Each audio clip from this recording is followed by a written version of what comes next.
That's what I talked about before. He gets very, very confident, and Reggie Miller almost stepped out of bounds here, Bob. He was right in front of us, and when he took that step back, he was very close to being out of bounds. When he's got it going, he could hit it from about row 3 if they'd let him. O'Neal, double teamed, scores anyway. Just a little extra power there. He just turned into Smits, gave him a little bump, and then the nice rhythm play by Shaquille. He is absolutely so dominant in there, they have no answers for him. Here's Smits against Shaq, who blocked it. Into the hands of Rice. O'Neal on the wing, pulls up for the jumper. Might have gotten a little carried away there. Yeah, he did it. Your 7'3" center running the wing, looking for a little bank shot.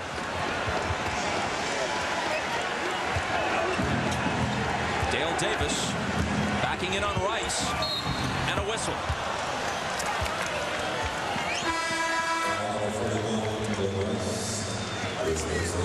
Reggie Miller does such a great job of coming off screens. He slips picks, he reads screens. Harper goes over the high side, and when he steps back with that left foot, he was so very close to stepping out of bounds.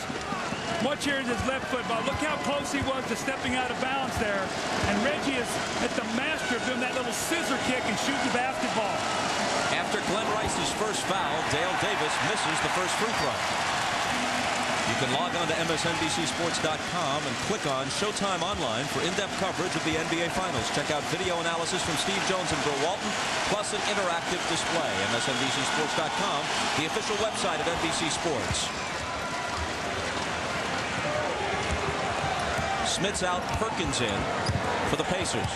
Inside a minute to play in the first. Kobe Bryant showed Reggie Miller a little bit of everything and then drilled the jumper. Well, you knew he wasn't going to have another 4 for 20 night. He is so confident. Ahmad talked about that before the game, and he's come out early and really looked to be offensive minded.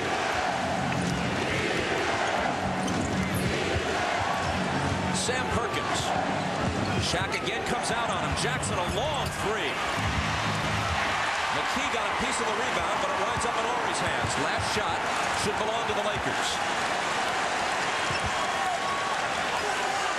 O'Neal to Kobe. 3 seconds, 2 as he turns and fires. Up and over the glass as the horn sounds. I think they're going to put a little more time back on the clock, probably 0.3 of a second here. The ball hit the clock and then it went off, so I think they're going to have a little bit more time here. They actually put 0.6 on the clock as Austin Crozier comes in for the Pacers. Dale Davis out. Now with 0.6 you can still catch and shoot. At 3 it has to be a lob. So if you catch it here quickly and let it go, the shot will still count. Perkins to trigger it in.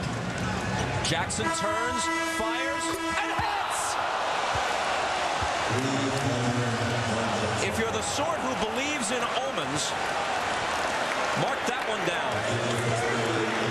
The Pacers lead after 1, 26-24. Question I have is, why are they playing behind him defensively? Kobe just lets him catch the basketball. You got to get in front of him. And even though it's this kind of shot, this is what happens in some instances here with the long three-pointer, and they win the first quarter by 2. A big sign here, Bob, for the Pacers. And look how clean it is. Swish. Well, the question was going to be, could they shoot in the Staples Center like they shot at Conseco? Well, that right there was as clean as it could possibly be. Mark Jackson loves it. More importantly, the Pacers win the first quarter by 2, and we know how difficult they are to beat when they were in that first period. Man, you're watching the NBA Finals on NBC.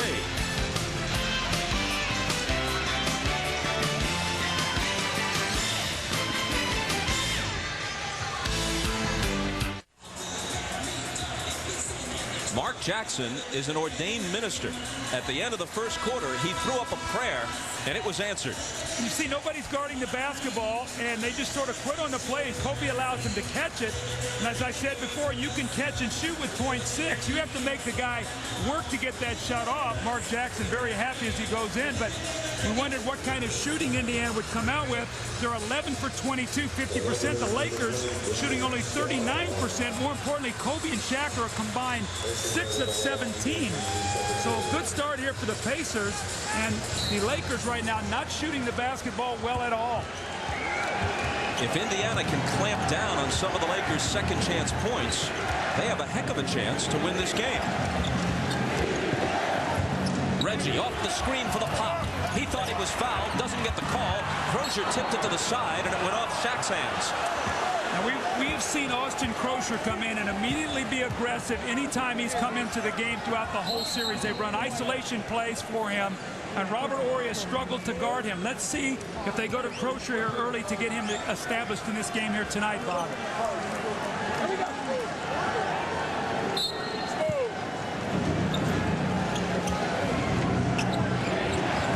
McKee had a bit of trouble getting it in. Finally found Jackson.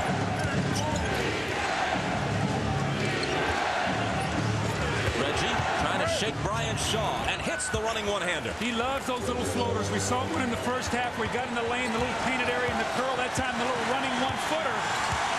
Lakers got to establish Shaq inside, and somebody's going to have to start hitting some jump shots for them.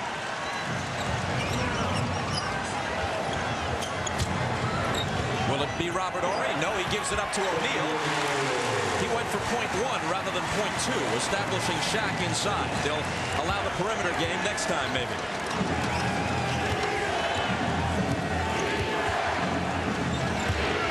Reggie on the move again. Drew the whistle and almost had a three-point play. It rimmed out. That's Shaw's first. What they want to do is they want to push Reggie left every time he catches it and run a defender at him. Reggie understands that. He sees the defense coming, so he pulls up and shoots it before they can get there. Again, they're going to force him to his left, and there's a little bump by Shaw. Reggie now going to the free throw line, so going inside, outside. He's hit a three, hit a layup, a couple floaters now at the free throw line. Right now, he's in a very good offensive rhythm. He has missed only one foul shot in the finals. At one point in the playoffs, he made 44 straight.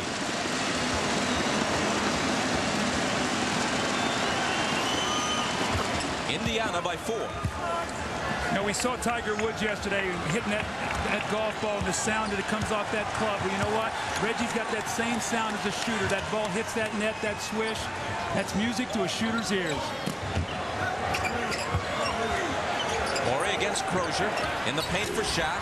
Jump hook short. Rebound Perkins.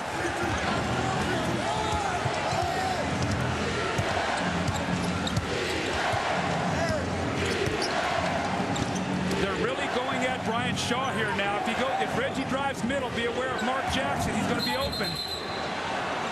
An illegal defense was called against the Lakers. Bob, but you can see what they're doing. Regardless of where Reggie catches the ball, they're pushing him to his left because they want him to pull up, and then when he goes up with his right hand, they can cover him a little bit on his shot. They don't want him to ever drive right because he can also finish and get to the basket that way. Here's Mark Jackson trying to slide inside, but Bryant cut him off. McKee, good look at a three. Derek McKee. Derek McKee is a very reluctant shooter, but he's come out tonight. He's posted. He's hit the three. Lakers are going to have to talk about this right now. Phil Jackson cannot be very happy with what he's seeing. Indiana is in a great rhythm offensively, and we said if the Lakers were going to win tonight, they were going to have to do it with their defense and rebounding. Right now, the Pacers feeling very good about what they're doing. This bucket by Derek McKee means the Pacers lead by 7, hoping for Game 7.